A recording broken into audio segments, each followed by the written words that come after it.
Fenomena terbelahnya bulan sering menjadi topik panas, karena bagi umat Islam sangat mempercayai peristiwa tersebut, sebagaimana hal tersebut telah dijelaskan di dalam Al-Quran. Tetapi bagi kaum musyrikin, mereka akan mendustakan dan menganggapnya sebagai dongeng. Pada konten kali ini, yuk kita akan bahas bukti ilmiah dan cocok logi manuskrip bulan pernah terbelah.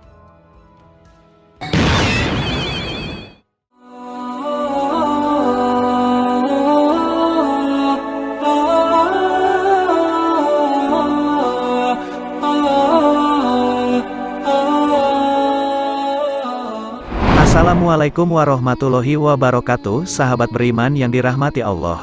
Bagi umat muslim, kita sangat takjub akan keterkaitan antara Al-Quran dan sains. Sebab, banyak peristiwa dan penjelasan-penjelasan yang terdapat di dalam Al-Quran, sudah dibuktikan secara sains atau secara ilmiah. Bahkan, tidak sedikit pula para ilmuwan juga mempelajari Al-Quran, guna mencari tahu kebenaran sains. Salah satunya, pembuktian mengenai terbelahnya bulan menjadi dua. Dalam Al-Quran sudah dijelaskan jauh-jauh hari, mengenai terbelahnya bulan sebelum para ilmuwan di zaman modern ini, mendapati tanda-tanda bahwa bulan pernah terbelah menjadi dua. Al-Quran dan hadis sahih, menyebut bahwa bulan pernah terbelah dua pada zaman Rasulullah. Terbelahnya bulan, merupakan salah satu mukjizat paling nyata, untuk menguatkan kenabian baginda Nabi Muhammad SAW.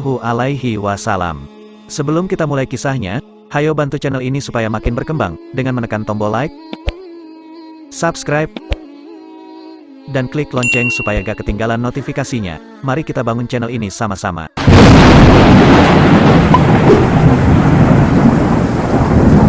Sahabat beriman yang dirahmati Allah, mengenai terbelahnya bulan menjadi dua, atas mukjizat Nabi Muhammad dan kebenaran tentang Al-Quran, banyak dari kaum musyrikin atau kafir, yang terbuka mata hatinya, sehingga mendapatkan hidayah menjadi mualaf masuk Islam.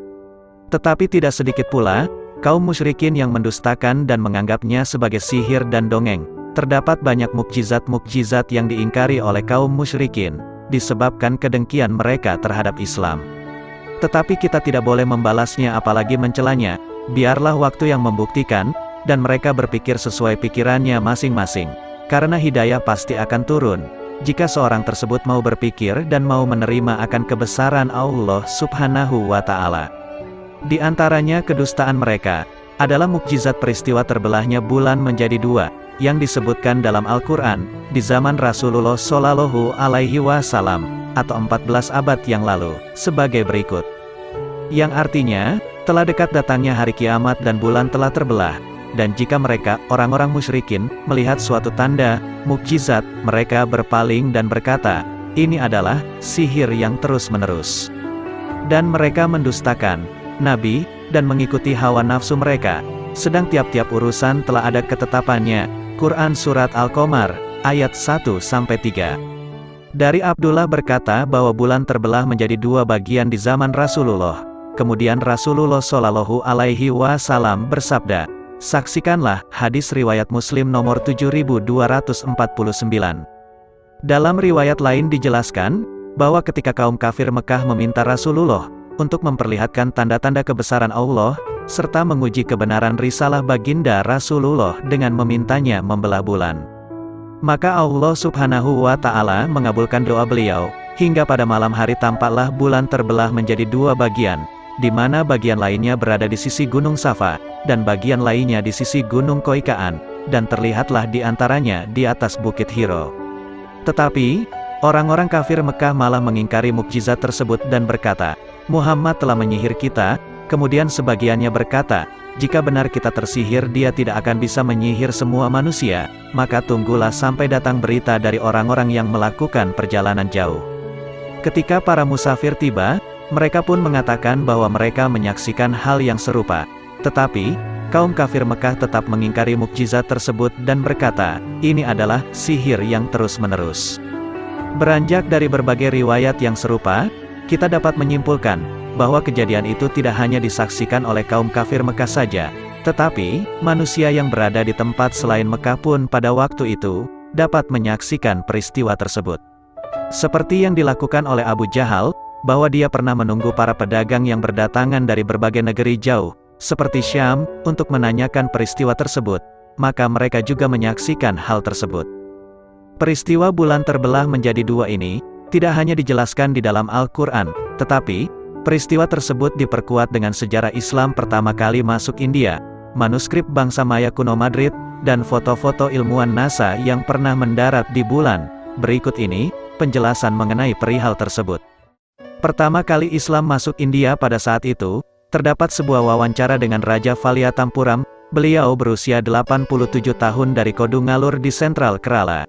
Beliau adalah keturunan dari Raja Cheraman Perumal, India pertama yang memeluk Islam pada awal abad ke-7. Jika berbicara dengannya, seakan berbicara mengenai sejarah. Dalam wawancaranya bersama A.U. Asif pewawancara tersebut, beliau sempat ditanya, apakah benar, Islam masuk ke India melalui mukjizat pembelahan bulan yang dilakukan oleh Nabi Muhammad, atau Islam masuk ke India tidak dengan pedang?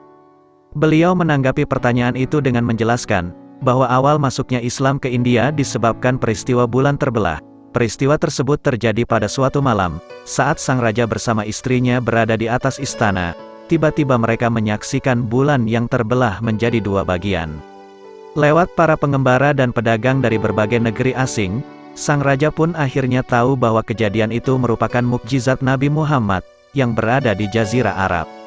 Maka sang raja pun pergi menemui Rasulullah Shallallahu Alaihi Wasallam, setelah membagi-bagikan harta kerajaannya, dan menunjuk putranya menjadi gubernur, serta membagikan tanahnya kepada para pemimpin lokal, untuk menjamin kesejahteraan kehidupan kerajaannya.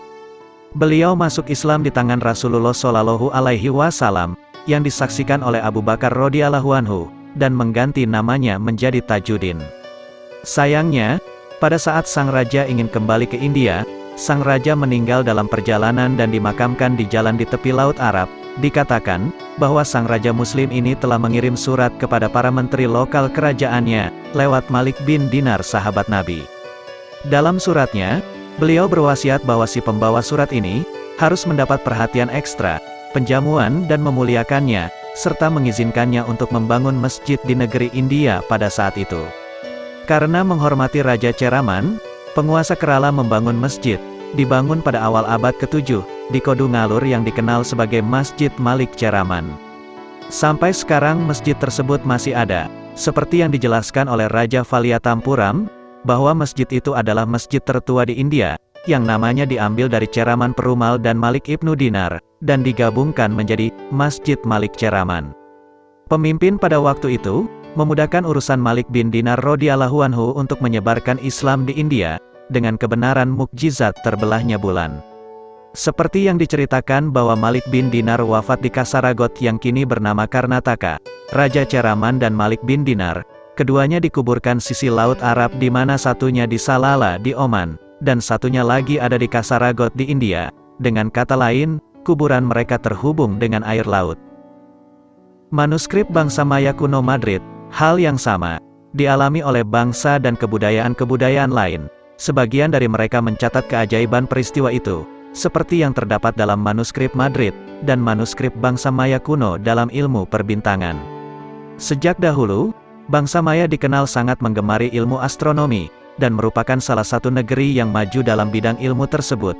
Tetapi, dalam salah satu manuskripnya menunjukkan bahwa mereka, bangsa Maya, menganggap di bulan telah terjadi gempa, dan menyebabkan terbelahnya bulan menjadi dua bagian.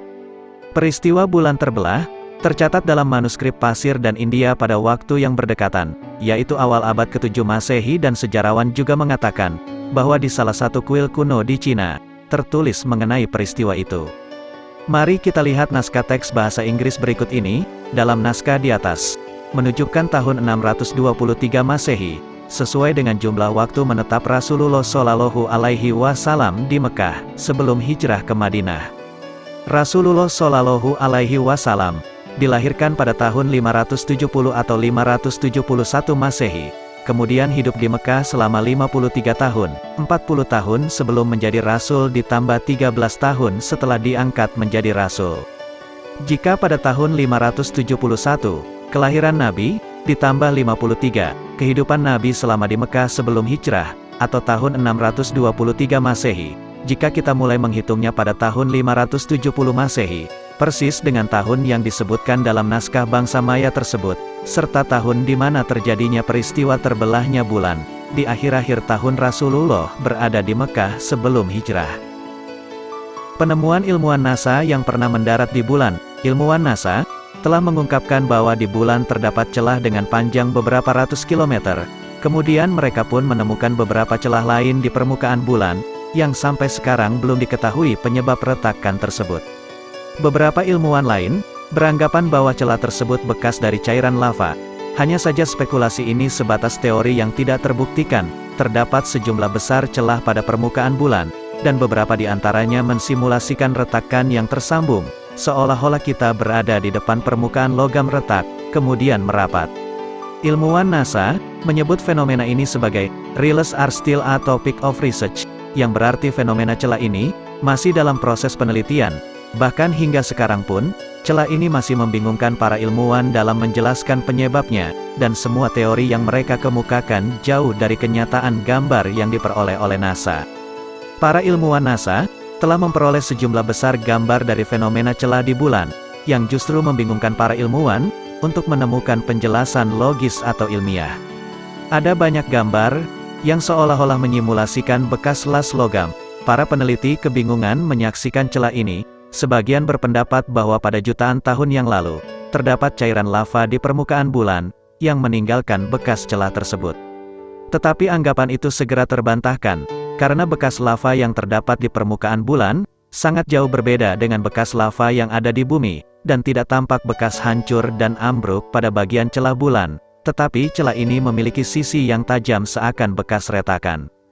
Pada umumnya, lava yang terdapat pada gunung berapi sama dengan lava yang ada di celah retakan kerak bumi, akan tetapi terdapat perbedaan mendasar antara celah bumi dan celah bulan, yaitu bentuk celah bulan tampak halus dan lunak seakan terbentuk dengan terampil. Dalam sebuah laporan yang diterbitkan oleh American Geophysical Union pada tahun 1970, disebutkan bahwa penyebab terbentuknya celah pada bulan tersebut bertentang dengan teori-teori yang dikemukakan para ilmuwan, dan di antara laporan itu terdapat sebuah penjelasan dari seorang insinyur bernama Ralph Jurgens, yang menjelaskan bahwa sebelumnya telah terjadi sengatan listrik yang sangat kuat menyerupai sambaran petir yang mengenai bulan, sehingga menyebabkan keretakan. Kemudian, retakan itu tertutupi dan membentuk struktur las listrik, seperti pada dua potongan logam yang tersambung oleh tenaga listrik. Dari hal tersebut, muncullah sebuah pertanyaan. Bagaimana mungkin bulan bisa terbelah menjadi dua bagian? Bisakah itu terjadi? Lalu kenapa bulan tidak runtuh ketika terbelah dan jatuh ke bumi? Jika benar terjadi, peristiwa ini sangat bertentangan dengan hukum fisika, gravitasi, dan alam semesta. Pertanyaan yang sungguh menarik dan penting untuk dibahas ya sahabat beriman semua. Berikut ini adalah jawaban yang admin atau kreator telah rangkum, untuk menjawab pertanyaan tersebut. Jadi kesimpulan dari permasalahan ilmiah ini, bahwa terdapat berbagai mukjizat, yang tidak dapat ditafsirkan dengan kekuatan logika maupun kemajuan sains. Yaitu mukjizat yang Allah Subhanahu wa Ta'ala khususkan kepada para utusannya, seperti hal contohnya mukjizat tongkat Nabi Musa alaihi salam, yang dapat berubah menjadi ular dan membelah lautan. Mukjizat Nabi Isa alaihi salam yang dapat menghidupkan orang mati atau membuat burung hidup dari tanah liat. Mukjizat-mukjizat yang dimiliki para nabi dan rasul yang serupa dengannya. Maka, keajaiban-keajaiban seperti ini mustahil untuk ditafsirkan secara ilmiah, karena hanya dengan imanlah seseorang bisa menjustifikasikan kebenaran mukjizat itu. Sungguhlah maha benar Allah dengan segala firman-Nya. Sahabat beriman yang dirahmati Allah, kita sebagai umat Islam tetaplah berpegang teguh kepada Al-Quran dan hadis. Jadikanlah ketiga perihal tersebut sebagai referensi, sehingga dapat semakin menguatkan keimanan Islam kita. Tidak ada hal lain semata-mata itu atas izin Allah Subhanahu wa Ta'ala, untuk memperlihatkan kebesarannya, agar kita mau berpikir akan kebenaran semua firman-firman-Nya yang telah tertulis di dalam Al-Quran. Allah Subhanahu wa Ta'ala berfirman, yang artinya, kami akan memperlihatkan kepada mereka tanda-tanda kekuasaan kami di segala wilayah dan pada diri mereka sendiri, hingga jelas bagi mereka bahwa Al-Quran itu adalah benar. Tiadakah cukup bahwa sesungguhnya Tuhanmu menjadi saksi atas segala sesuatu? Quran Surat Fusilat ayat 53, demikianlah penjelasan dan bukti ilmiah bulan pernah terbelah menjadi dua. Semoga sahabat beriman semua dapat hikmah dari kisah ini, ambil yang positif, buang yang negatif. Kesalahan datang dari Kreator, kebenaran datang dari Allah Subhanahu wa Ta'ala. Mohon maaf bila ada kata-kata yang kurang berkenan, karena Kreator hanyalah sebatas manusia biasa. Salam sahabat beriman, wallahu a'lam bishawab.